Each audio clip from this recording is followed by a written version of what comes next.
Hello, so 8-day trade, copy trade. Remind na sa copy traders. It's June 28. Nag-appeal mi dire June 19 and then start mi pagka June 20. So ang initial fund nga among giano dire lagin sa nato sa trading app ha. From the start naglagin sa ako. Mo ni among app, trading app nga ginagamit. So as you can see, nani mga ingon ani dire dili man mi trader. Pero sige lang kay naga-follow lang mi sa nagahatag og signal para madaog sa trade. So ang among kapital karon ano na $4,300 kapin. Nag-start lang ko sa $2,000 nga initial fund. Kaya pag mag-trade magud ka guys, kailangan na kay initial fund kay unsa may i-trade nimo kung dili nimo punduhan ning kining trading app. So karon kay alas 6 naman naghatag na sila signal sayo pa. Tara, win-win signal group. Tara, mao na ni karon. Hatag sila oras 12:13 Berlin time plus Philippine time nga 6 hours. So ano ni siya 18:13. So i-check nato sa group chat. I-check nato sa group chat. Nanawag na sila send na sila entry nila dagan kay mga nangapil karon. Napay sa ka-sheet Anyway, so ang first signal nga alas 6 is 18:13 Philippine time. Nya ang buhaton nato is mag entry ta diri sa tuang app. So pinduton nato ang features. As you can see, gadagandagan ni karon diri. Nga kay dili man mi kabaluan ni magbasa-basa og market upside and market up, buy and sell, buy up and then sell low sana. So kana nagkopya lang mi sa signal nga gihatag kay paghatag og signal 5 minutes lang na ang allowed. Pag behind ka, di ka kabantay, sayang pud tong tubo for that day. So ang gihatag na signal karon sa gatong ganina. First signal is 18:13. So kita pod 18:13.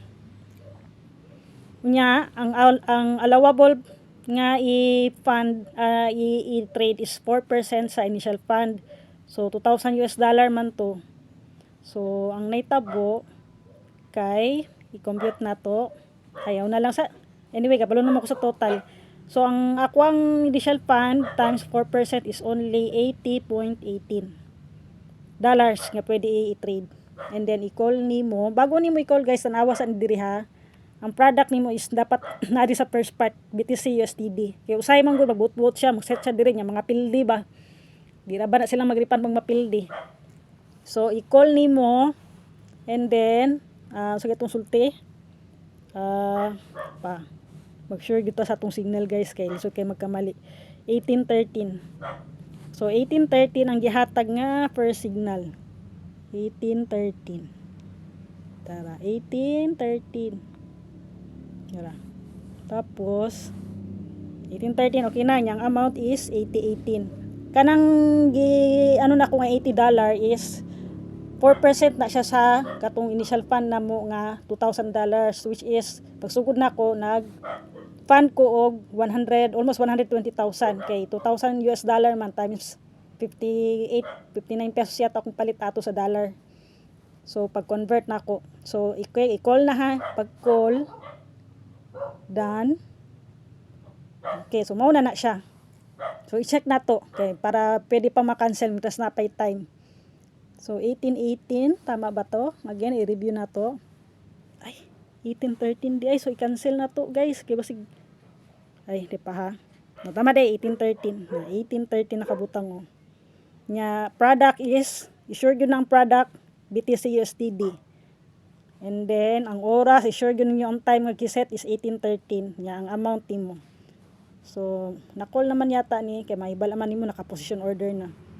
Katong mga na-trade namo previous days na diri sa historical po mga daog namo na to diri. Patong mga niagi kay ang namong ginamalig i-cancel nako. May lang naaptan pa ko sa oras. I-check yun na siya. So mo nang matingala mo gikan sa $2,000 na akong initial fund naabot na karon na doble na, sobra na. kay para ano na everyday tong gina-trade na mo nalantay oras nga alas 6 sa gabi anto alas 9. So maghatag na sila signal ana until mutubo na siya. So moto ang akong mga kauban product trade. Pending pa na pero okay na siya naka-trade na ta. So ang buhaton nato screenshot nato ni. Unya i-send nato sa GC. Send nato sa GC. Na para ma-check po sa atong mga kauban. So ang mga na-address sa group chat guys, actually mga taga Jensen ni sila kay dito ko nakabalo sa kining akong amiga nga nagsultian ni sa kuha, gidala ko niya dito. Daw gina sila mga announcement. Daghan kay ta diri aside stress diri nga group chat sa tuang grupo lang naapoy pikas grupo. Na kini mga nadia tong tag-iya sa Nadis Chicken House sa Jensen. Tong mga mga uban pang businessman na adiri. Kini manggod siya, kining trading para lang ni sa mga to be honest sa naalang ay kwarta. Naalay ka initial fund kay kung walay kwarta ayo na lang i-ano. Ay na lang kay i-offer sa uban hindi sila kapundo. Para lang gyud sa nay kwarta ana. So mo na kini nagahatag sila announcement. Huwag lang daw magkamali no, yung mga withdrawals. Dagan na naka-withdraw diri. Dagan kina sila na yung mga picture na. Nagantag mga kauban actually. Para makabalo mo sa sulod diri ba.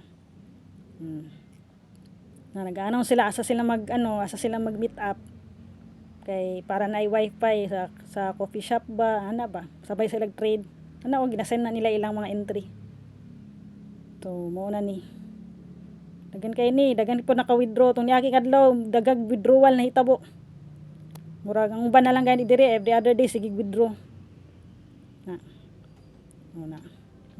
Dagan kay ni. So kato lang sa interested tagaan ta mo QR code aning app. Kana kini kay dili ni siya basta-basta ma-download, wala ni siya sa mga wala ni sa mga Play Store, Apple or Android. By QR lang ni siya. So ang imuha lang pong tagaan pud ani nga QR code. Kato imuhang QR code, mao lang pud tong kanang naay ka pundo kay lisod kayo mabasta nga dili niingon nga easy money nga pag mag-trade ka hulat ta lang ka. Dili. So sa winning lang nga naay ka pundo, naay kwarta at least $2,000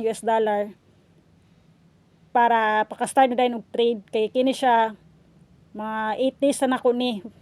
So kini pwede na ni siya kay doble naman pero gihulat lang nako ang withdrawal nako schedule July 5 kay naapil man mi sa anniversary event. So not bad. So kana lang daghang salamat unya PM lang ta para mag-guide ta mo pag once makasulod mo diri i-guide po nako sa schedule.